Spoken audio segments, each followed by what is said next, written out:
ಕೊಂಕಣಿ ಭಾಷೆ ಮತ್ತು ಸಂಸ್ಕೃತಿ ಪ್ರತಿಷ್ಠಾನ ವಿಶ್ವ ಕೊಂಕಣಿ ಕೇಂದ್ರ ಮಂಗಳೂರು ಇವರ ವತಿಯಿಂದ ಮಾಧ್ಯಮ ಮಿತ್ರರಿಗೆಲ್ಲ ಪ್ರೀತಿಯ ನಮಸ್ಕಾರಗಳು.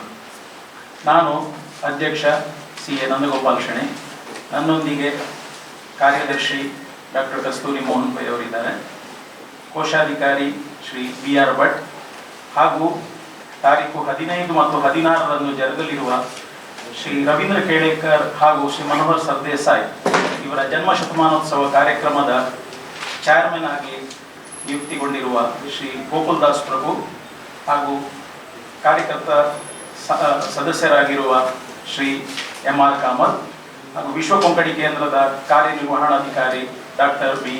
ದೇವದಾಸ್ ಪೈ ಅವರು ನನ್ನೊಂದಿಗಿದ್ದಾರೆ. ಕಾರ್ಯಕ್ರಮ ಜರುಗಲಿರುವುದು ಗೋವಾದ ಹೆಸರಾಂತ ಗಾಂಧಿವಾದಿ, ಸ್ವಾತಂತ್ರ್ಯ ಹೋರಾಟಗಾರ, ಗೋವಾ ವಿಮೋಚನಾ ಕಾರ್ಯಕ್ರಮದಲ್ಲಿ ಮುಂಚೂಣಿಯಲ್ಲಿದ್ದ ನೇತಾರ ಹಾಗೂ ಸಾಹಿತಿ ಶ್ರೀ ರವೀಂದ್ರ ಕೇಳೇಕರ್ ಹಾಗೂ ಶ್ರೀ ಮನೋಹರ್ ಸರ್ದೇಸಾಯಿ ಕವಿ ಇವರ ಜನ್ಮ ಶತಮಾನೋತ್ಸವದ ಕಾರ್ಯಕ್ರಮದ ಆಚರಣೆಯನ್ನು ನಾವು ವಿಶ್ವ ಕೊಂಕಣಿ ಕೇಂದ್ರದಲ್ಲಿ ಮಾಡಲಿಕ್ಕಿದ್ದೇವೆ. ಸಂಪೂರ್ಣ ಕಾರ್ಯಕ್ರಮವನ್ನು ಗೋವಾ ಸರ್ಕಾರ ಹಾಗೂ ಸಾರಸ್ವತ್ ಬ್ಯಾಂಕ್ ಪ್ರಾಯೋಜಿಸಲಿದೆ. ಮುಂದಿನ ಈ ಕಾರ್ಯಕ್ರಮದ ವಿವರಣೆಗೆ ನಾನು ಶ್ರೀ ಕಸ್ತೂರಿ ಮೋಹನ್ ಪೈ ಅವರಿಗೆ ಹಸ್ತಾಂತರಿಸ್ತಾ ಇದ್ದೇನೆ.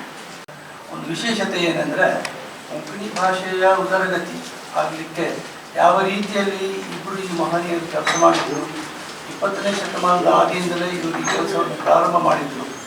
ಅಲ್ಲಿಂದ ಕೊಂಕಣಿ ಭಾಷೆಗೆ ಪ್ರಪ್ರಥಮವಾದ ಜ್ಞಾನಪೀಠ ಪ್ರಶಸ್ತಿ ಪಡೆದ ಶ್ರೀ ರವೀಂದ್ರ ಕೇಳೇಕರ್ ಅವರಿಗೆ ಅವರ ಜನ್ಮಶತಾಬ್ದಿ, ಅದೇ ರೀತಿ ಲೋಕಕವಿ ಎಂದೇ ಪ್ರಸಿದ್ಧಿ ಪಡೆದ ಮನೋಹರ್ ರಾಯ್ ಸರ್ದೇಸಾಯಿ ಅವರು ಸಹ ಜನ್ಮಶತಾಬ್ದಿ.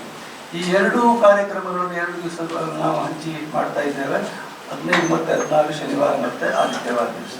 ಈ ಕಾರ್ಯಕ್ರಮಗಳ ವಿವರ ಹೇಗಿದೆ, ಈ 15ನೇ ತಾರೀಕಿಗೆ ಈ ಕಾರ್ಯಕ್ರಮದ ಉದ್ಘಾಟನೆಗೆ ಗೋವಾ ರಾಜಭಾಷಾ ಸಂಚಾಲನದ ನಿರ್ದೇಶಕರಾದ ಶ್ರೀ ಪ್ರಶಾಂತ್ ಶಿರೋಡ್ಕರ್ ಅವರು ಬಂದು ಉದ್ಘಾಟನೆ ಮಾಡ್ತಾ ಇದ್ದಾರೆ.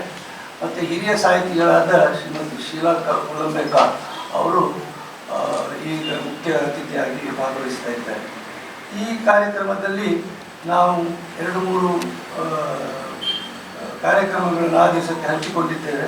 ವಿಶೇಷವೆಂದರೆ ರವೀಂದ್ರ ಕೇಳೇಕರ್ ಅವರ ಚಿಂತನೆ ಹಾಗೂ ಕೆಲಸ, ಇದು ಇಂದಿನ ದಿವಸಕ್ಕೆ ಯಾವ ರೀತಿಯಲ್ಲಿ ಪ್ರಸ್ತುತ ಇದೆ ಎಂದು ಹೇಳಲಿಕ್ಕೆ ಒಂದು ಕೀನೋಟ್ ಎಂದರೆ ಬೀಜ ಭಾಷಣ ಗೈತಾ ಇದ್ದಾರೆ ಶ್ರೀ ಉದಯ ಬೆಂಬ್ರೆ ಅವರು, ಹಿರಿಯ ಕೊಂಕಣಿ ಸಾಹಿತಿ, ಗೋವಾದಿಂದ ನೇರವಾಗಿ ನಡೆಸ್ತಾ ಇದ್ದಾರೆ.